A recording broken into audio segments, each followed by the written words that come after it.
Hi எல்லாருக்கும் வணக்கம். இன்னைக்கு நான் ஒரு வீடியோ போஸ்ட் பண்ணியிருந்தேன். திருச்சி டு நான் சிங்கப்பூர் வரக்குள்ள எனக்கு ஒரு இஷ்யூ ஆச்சு அப்படின்னு சொல்லிட்டு நான் ஒரு நிமிஷம் வீடியோ தான் அப்படிங்கிறதுனால கொஞ்சம் ஃபாஸ்ட்டாக பேசி போட்டிருந்தேன். கொஞ்சம் தான் சொல்லியிருந்தேன், டீட்டெயிலாக எதுவும் சொல்லலை. என்ன நடந்துச்சுன்னா, கிரைண்டர் வாங்கியிருந்தேன். அந்த கிரைண்டர் 13.5 kg தான், 13 kg கிட்டே இருந்தது.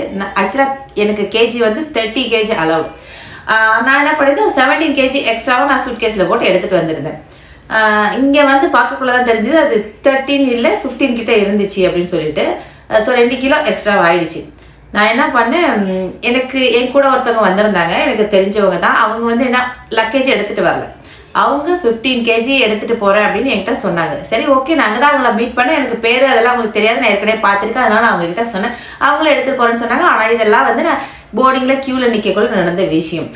அப்போது அதை நோட் பண்ணிவிட்டு நாங்கள் பேசினதை வாட்ச் பண்ணிவிட்டு எங்ககிட்ட அதை உள்ளே போகக்குள்ள, இது யார், நீங்கள் தானே இதை எடுத்துகிட்டு வந்தீங்க உள்ளே வரக்குள்ள, இவங்க ஏன் எடுத்துகிட்டு போகிறாங்க அப்படின்னு சொல்லிட்டு கொஞ்சம் ஹாஷாக நடந்துக்கிட்டாங்க. அதாவது அந்த பேரை வாங்கிட்டு அவங்க பேர் என்ன, இவங்க ஃபோன் நம்பர் என்ன, இவங்க எங்கே தங்கியிருக்காங்க, அவரை பற்றி டீட்டெயில்ஸ் சொல்லுங்கள், நீங்கள் இவரை பற்றி டீட்டெயில்ஸ் சொல்லுங்கள், என்னமோ ஏதோ தப்பு பண்ணிட்டு வந்தவங்க மாதிரி என்கொயரி பண்ணுறது, அந்த ஒரு வே ஆஃப் டாக்கே சரியில்லை. அதை சொன்னாலும் ஸ்டாப் பண்ண சொல்லுங்கள், ஸ்டாப் பண்ணிட்டு லக்கேஜ் எடுத்துகிட்டு வெளியே போங்க, நாங்கள் டிக்கெட்டை கேன்சல் பண்ணுறோம். ஏன்னா நான் திருச்சியிலேருந்து பக்கத்தில் தான் எனக்கு வீடுங்கிறதுனால நான் லாஸ்ட் மினிட் தான் வந்தேன், 5 மணிக்கு தான் வந்தேன்.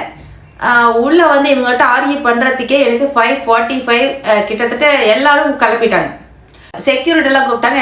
என்னமோ பெரிய ரெகலை பண்ணுற மாதிரி, ஒரு லேடி கிட்ட எப்படி பிஹேவ் பண்ணுறது கூட இந்த திருச்சி ஏர்போர்ட்டில் யாருக்கும் தெரியல. கடைசியாக நான் என்ன சொல்ல வரேன்னா, என்னோட லக்கேஜை அவர் எடுத்துகிட்டு போகிறேன்னு சொல்கிறாரு.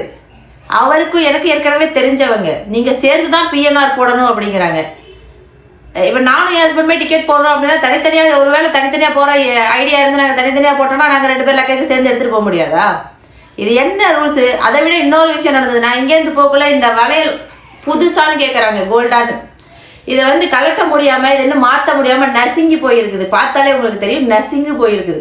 இதை வந்து நான் ஒல்லியாக இருக்கக்குள்ளே இந்த வளையலை போட்டேன், கழட்ட முடியல. இது எப்போ தானா உடையுதோ அப்போ கைட்டிக்கலான்னு வச்சுருக்கேன், இதை மாற்றக்கூட முடியல என்னால். இதை புதுசான்னு கேட்குறாங்க. இதுக்கு முன்னாடி எங்கள் அம்மா கூட போகக்குள்ள ஒரு நெக்லஸ் போட்டு வந்தேன், வேறு எந்த இதுவுமே போடல, ஒரே ஒரு நெக்லஸ், அது ஒரு 2.5-3 பவுன் தான் இருக்கும். அதை கழட்டுங்க, அதை வாங்கினதுக்கு ரெசிப்ட் கொடுங்க. அங்கேயும் சண்டை போட்டு தான் நான் வந்தேன். ஒரு தடவையும் சண்டை போட்டு பிரச்சனை தான். அந்த திருச்சி ஏர்போர்ட்ல வேலை செய்யறவங்களுக்கு என்னமோ அந்த ஏர்போர்ட்டே அவங்களுக்கு தான் சொந்தமா நினைச்சிட்டு இருக்காங்களா என்னன்னு எனக்கு தெரியல. அவ்வளோ ஸ்ட்ரெஸ் ஆக்கி என்னை அனுப்பிச்சு விட்டாங்க கடைசி வரைக்கும்.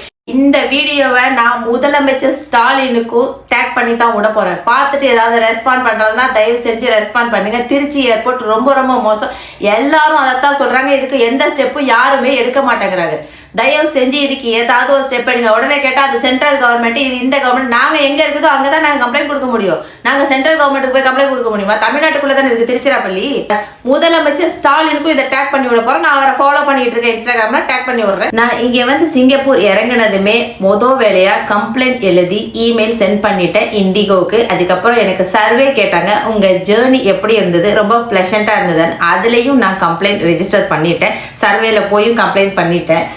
இன்னும் எந்த ரெஸ்பான்ஸ் இல்லை, என்ன ரெஸ்பாண்ட் பண்ண போறாங்கன்னு தெரியல. ஏதாவது வந்தால் நான் ஃபர்தராக உங்களுக்கு அப்டேட் பண்ணுறேன். நீங்கள் எல்லாருமே ரொம்ப பாதிக்கப்பட்டிருக்கீங்கன்னு தெரியுது, எல்லாரோட கமெண்ட் பார்த்தாலே தெரியுது. டிக்டாக், இன்ஸ்டாகிராம் எல்லாத்துலேயும் நிறைய பேர் உங்கள் கம்ப்ளைண்ட்டை பதிவு பண்ணிக்கிட்டு இருக்கீங்க. இன்னும் நிறைய பதிவு பண்ணுங்க, பார்க்குறவங்களுக்கெல்லாம் ஷேர் பண்ணி விடுங்க. இது ஏதாவது நடந்தால் தான் இது வந்து இதுக்கு ஒரு முற்றுப்புள்ளி கிடைக்கும்னு நான் நினைக்கிறேன். பாய்.